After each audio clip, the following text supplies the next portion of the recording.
विद्यार्थी मित्रांनो, आपण इतिहासाच्या घटक क्रमांक 2ला सुरुवात केली.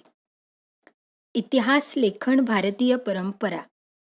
त्यात आपण प्राचीन काळातील इतिहास लेखन याचा अभ्यास केला. आज आपण मध्ययुगीन काळातील इतिहास लेखन याचा अभ्यास करणार आहोत. मध्ययुगीन कालखंड म्हटला तर आपल्या लक्षात येईल की अनेक मुस्लिम राज्यकर्ते या कालखंडात आले आणि त्यांनी राज्य केले. मध्ययुगीन काळातील इतिहास लेखन कशा पद्धतीचं होतं, मध्ययुगीन काळातील इतिहास लेखनावर कोणकोणत्या इतिहासकारांचा परिणाम झाला, या गोष्टींचा आज आपण ह्या उपघटकात अभ्यास करणार आहोत. त्यात इसवी सणाच्या 12व्या शतकात कल्हण याने लिहिलेला राजतरंगिणी हा अत्यंत महत्त्वाचा ग्रंथ म्हणून ओळखला जातो. राजतरंगिणी म्हणजेच काश्मीरच्या इतिहासावरील ग्रंथ. इतिहास लेखन शास्त्रशुद्ध कसे असावे याचा आधुनिक संकल्पनेशी जवळचं नातं सांगणारा ग्रंथ म्हणजे कल्हण याने लिहिलेला राजतरंगिणी.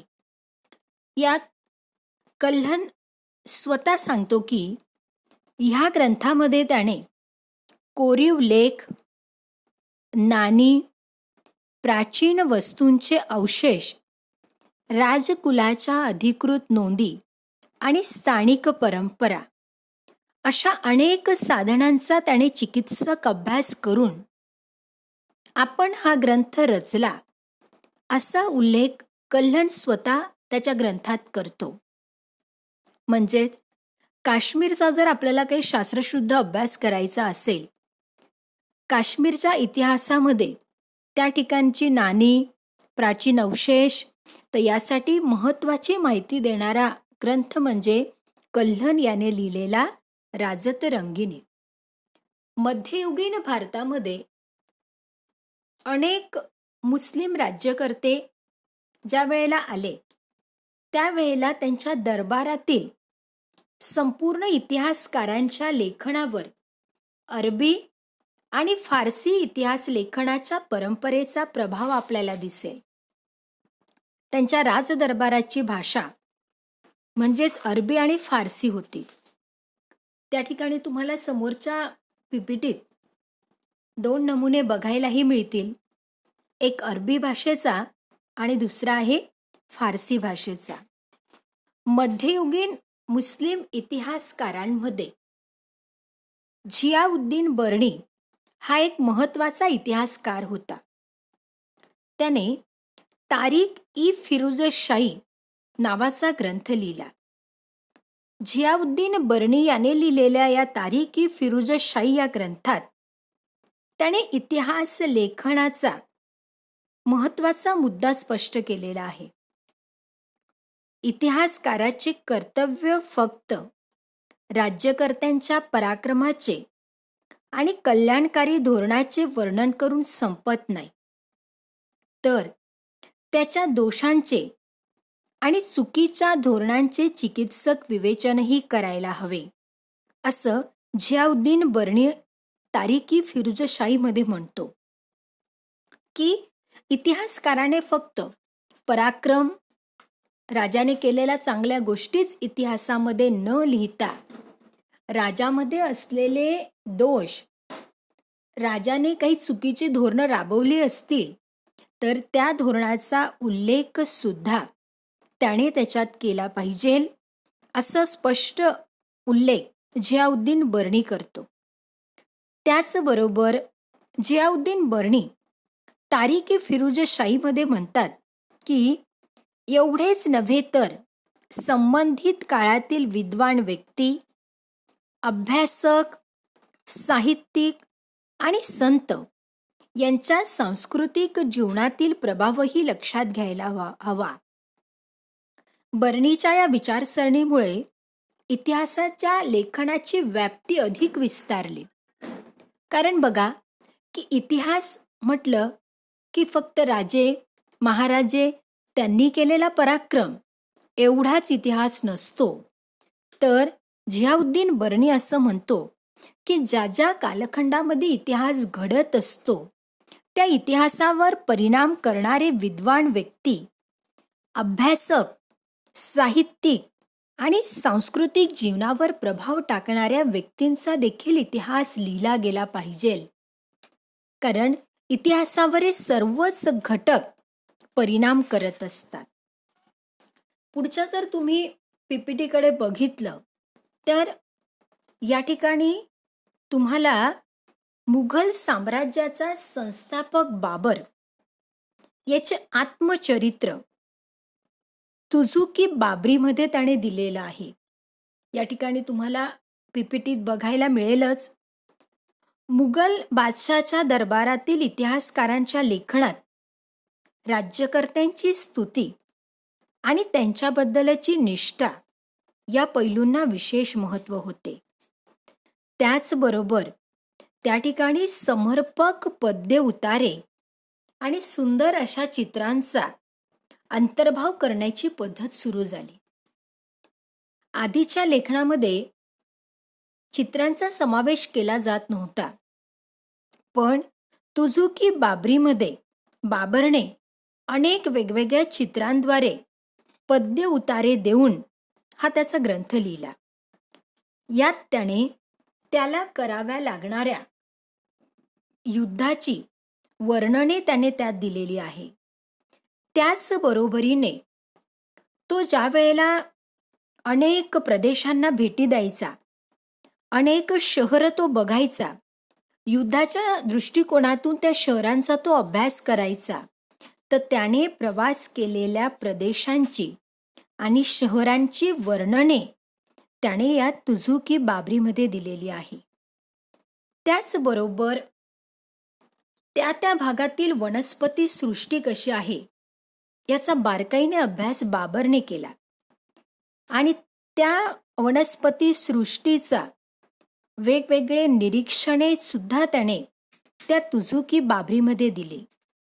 इतिहास लेखनाच्या दृष्टीने अत्यंत महत्त्वाचं असं इतिहास लेखन बाबर याने केले.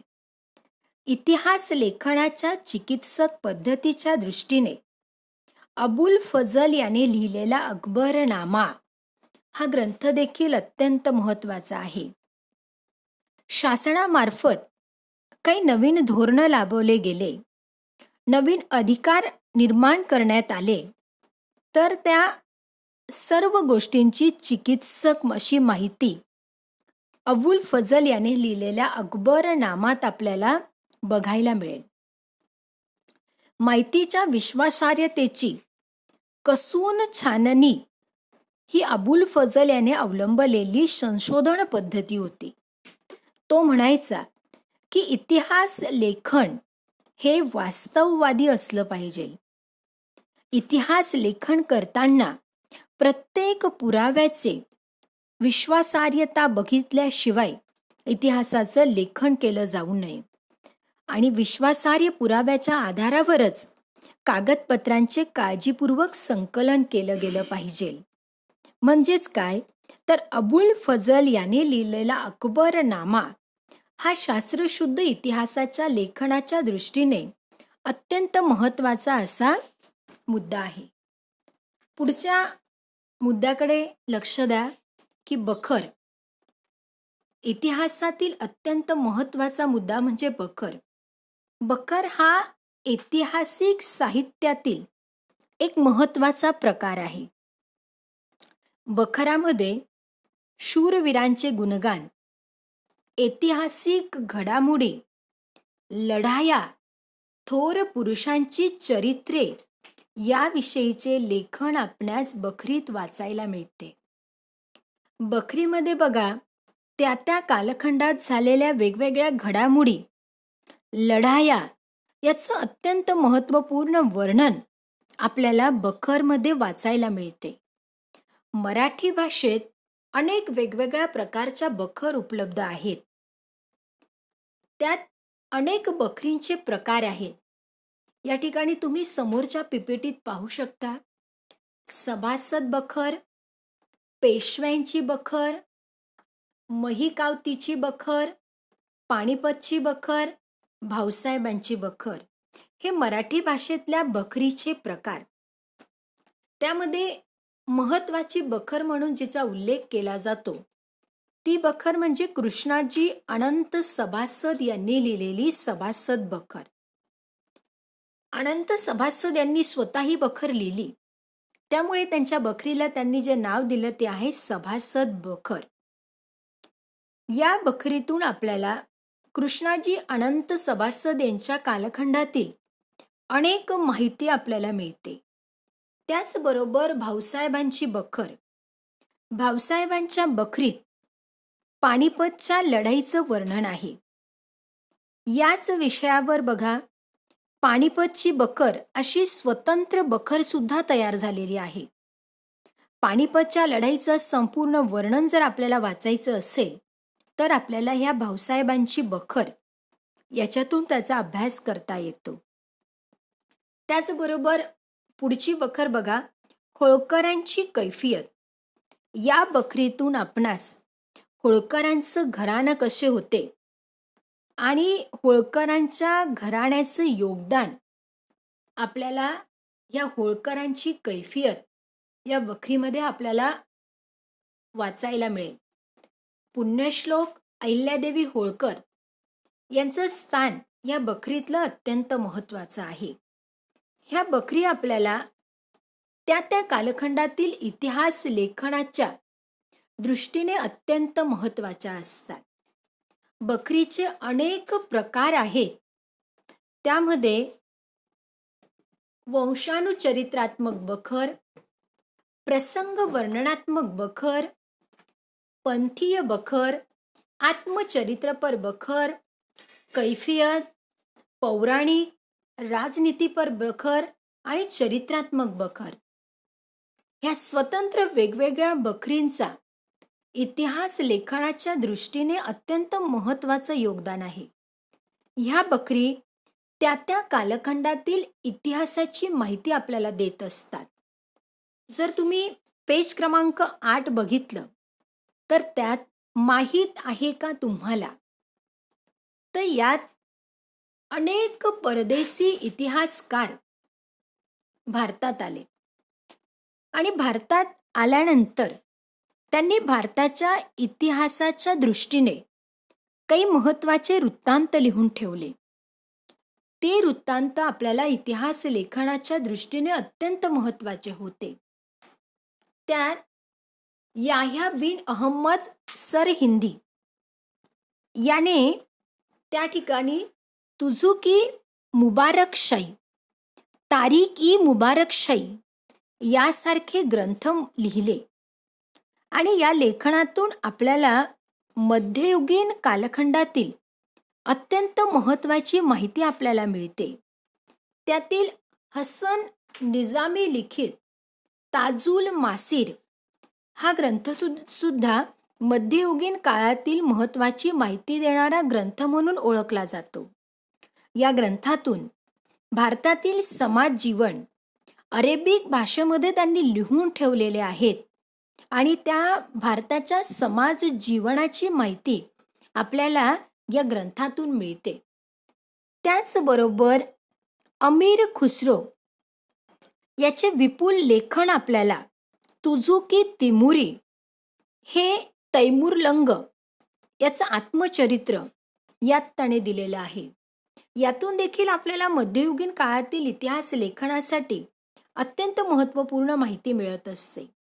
अनेक परदेशी प्रवासी भारतात आले आणि भारतात आल्यानंतर त्यांनी भारतातल्या अनेक सामाजिक परंपरांचा अभ्यास केला.